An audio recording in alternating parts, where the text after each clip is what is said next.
Hey everybody, it's Dr. Avril with a good word for you today. I am doing my video from my treadmill. I'm super proud of myself. This is my third day working out. Did some strength training. I've been using my weighted hula hoop. Feels great. Did 10 minutes with that. And then I finish up my workout on my treadmill. And then I'll stretch. I think I'll sit in the sauna for a while as well. Our message for today is about how we respond to our mistakes and the mistakes of others. And remember that we are focusing on patience this week. I have to tell you guys, when you work on patience, when you want to develop patience, you're going to go through some trying things, right? So, really was last week on Friday when I decided, to pick the virtue. I normally pick it on Sunday. And patience is what came up.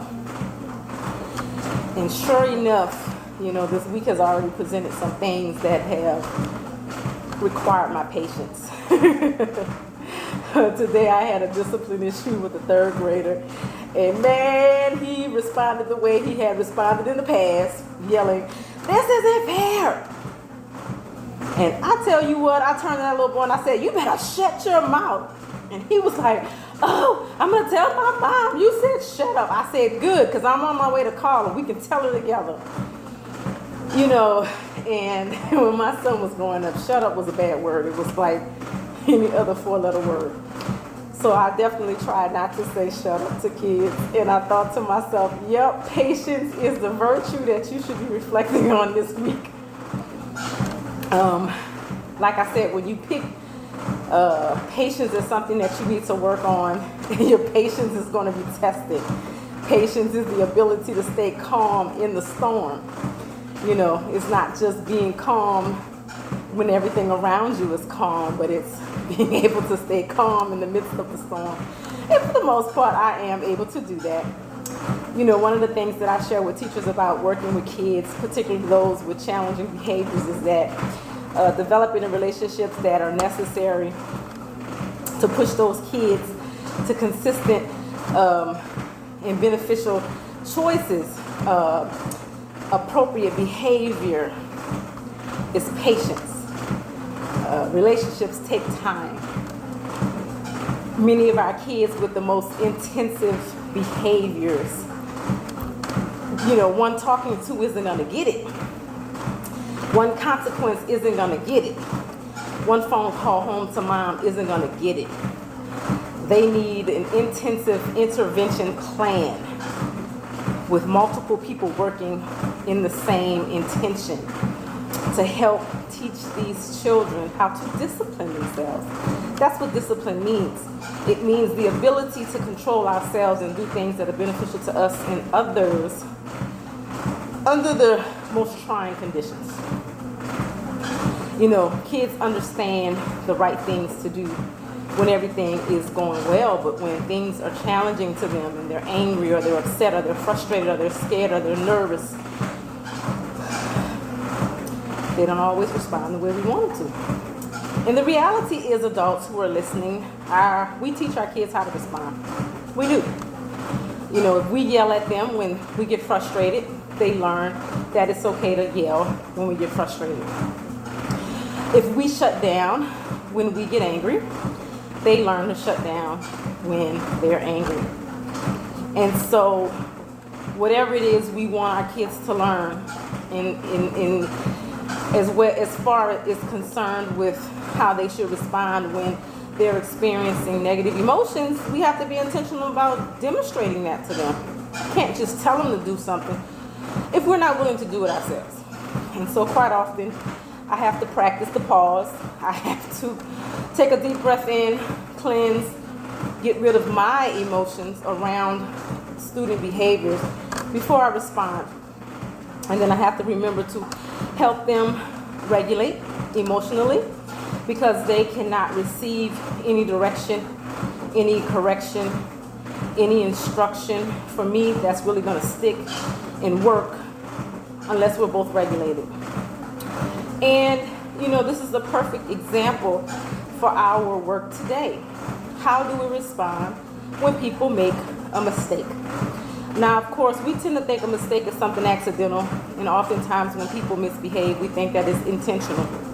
But the reality is that every behavior that we undertake meets a need. It meets a need.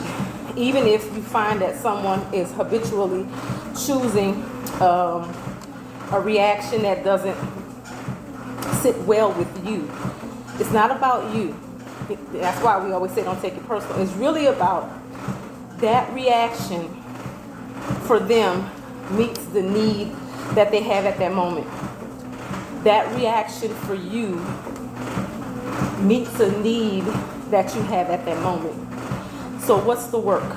The work is discovering your need. You know, I ask my students, what were you feeling in that moment? And then we talk about, well, what did you need in that moment? And what could we have done to meet that need in a way different than the way you chose to meet your need?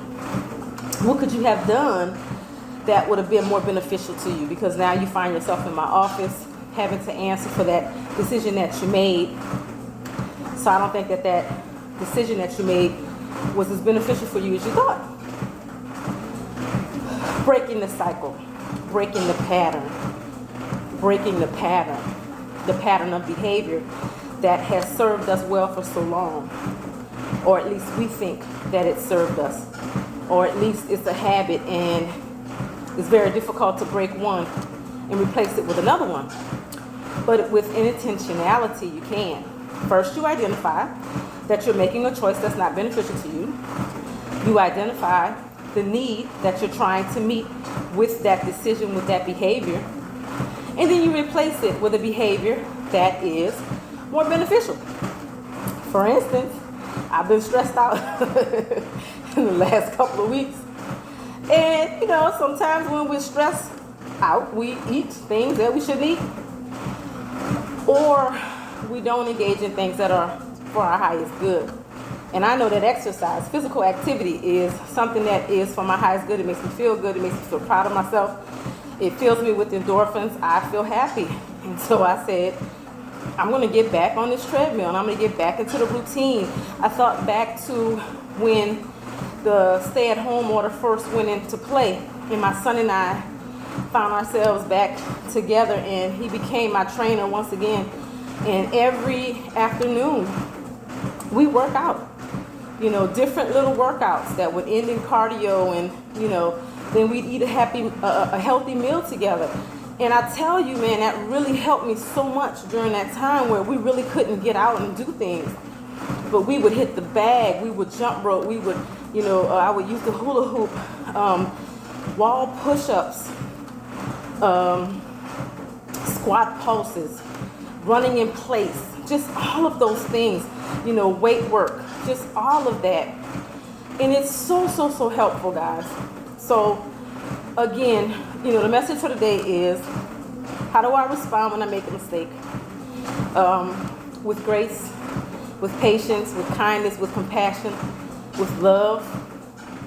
If I find that I have a pattern of making the same mistake, I'm going to dig deep and I'm going to determine what was the need, and I'm going to replace my response with a more beneficial need, with a more beneficial behavior, something that's for my highest good. Do that for yourself and do that for others. You see me, I'm putting it into action. How am I going to react when I'm feeling stressful? How am I going to react when I have a bad day and I got to get ready for my next day? I'm going to get on this treadmill and I'm going to work it out. And I'm going to do things that is good for my body. My goal is to drink 100 ounces of water a day. Is to move at least 10,000 steps a day.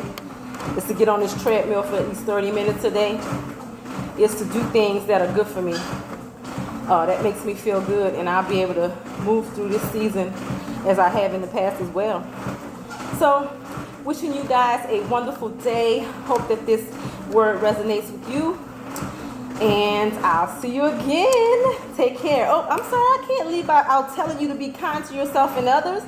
Smile. Gift everyone your smile because it's beautiful and everyone needs to see it. And it makes you feel good. It makes me feel terribly good when I smile. So, there you go. Take care.